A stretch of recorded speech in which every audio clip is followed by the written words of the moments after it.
No one ever showed me that one. Is that right? Yes. All right, there we go. All right, let me do this. Let me turn it over to Deepak Ohri. Is that right, sir? Yeah.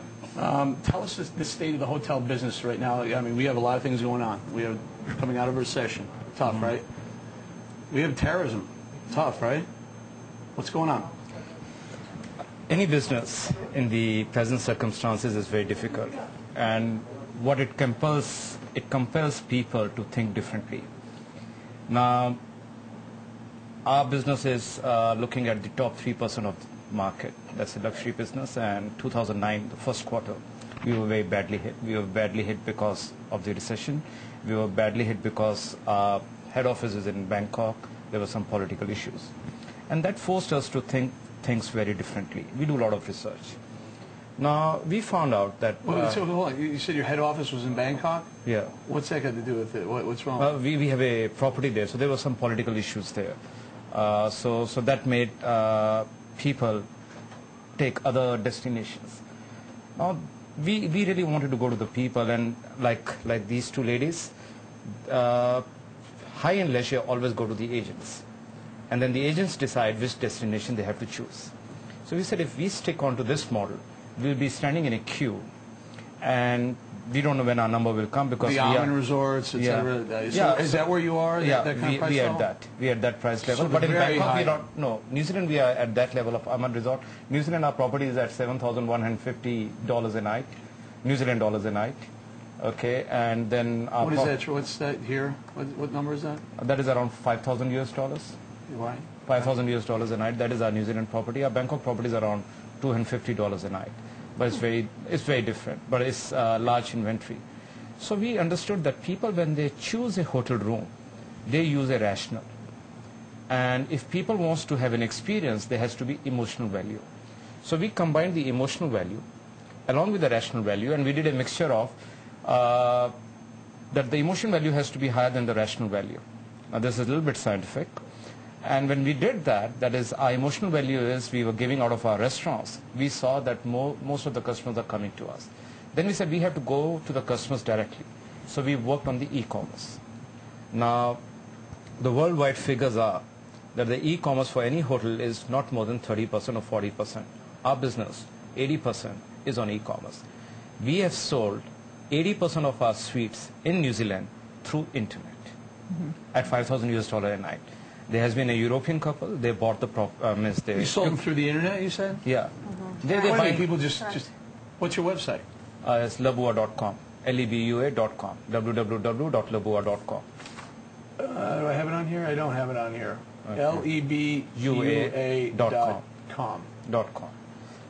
And so people just trolling the internet looking for high-end Yes, rooms. we do a lot of customer research. We have a company out of New York. We have other few research companies. So we understand the consumer behavior in different markets. We understand what time the consumer goes onto the internet to browse, what time consumer goes onto the internet to do the transaction. Do you do any business with governments? No, we don't. Those are the ones paying the ridiculous prices for, not ridiculous, high value. Off the top of my head. And the high-end concierge are also looking We had 106 congressional delegates, not necessarily Congress people, delegates going to Copenhagen. Some of the rooms are $2,000, $3,000 a night. I gotta think that's what you do. You just start hitting some of the government agencies, saying, "Hey, okay, we'll give you a $5,000 room for $2,500 bucks." Actually, our business is very different. Anybody is welcome. Even the government officials are welcome. But any individual who's entering at Lebua, first we give the full privacy, and then they're treated as a normal individuals. Actually, I'm staying in a hotel in New York, and I think one of the floor is fully blocked. You can't go onto that floor. I think there's Waldorf. Different hotel, okay. And there's some royalty I think is staying there. We don't do things like that. If the royalty also has to come and people do come, they have to stay. They are like a normal people. At any of our restaurants, if you pick up magazines Good point. The Middle Eastern royalty, the oil sheikdoms, they'll rent out full rooms, full floors at a time. They'll pay top dollar. No, we don't close by floors. We don't block our restaurants. Like one of our restaurants, we have got a person who wanted to celebrate his wedding anniversary, were ready to pay us $2 million US a night, plus the cost of the food and beverage, and we said no. Wait, come on. Hold on. Yeah. Mr. Deepak, that's stop. Yeah. What do you mean you said no? Why did you say no?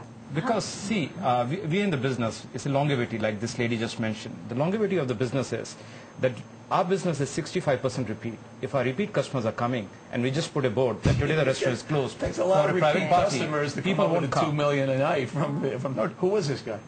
What business? He's one of the billionaires.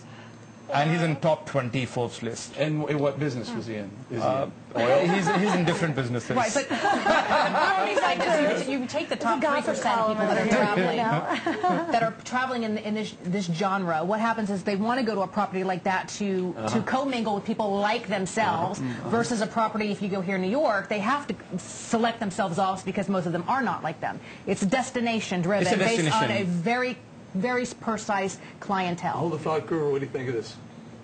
I'm intrigued by it. I want to know more. You said something about the experiences. I want to know more Yes. about the experiences that would make somebody Sure. feel. Yeah. When you buy a hotel room, it's very rational. Means when you're going to visiting a city, you know which room you're staying, how many dollars you're paying. So there's no emotional value to it. So how do you create an experience? So we create an experience by our service, by our dining destinations, combined with the hotel room. And when you go back, there's a whole element of experience in it. So a room is something which people need when they visit a destination. But along with that, they need traveling, they need shopping, they need dining. So we work towards all these things and create an emotional value. How do you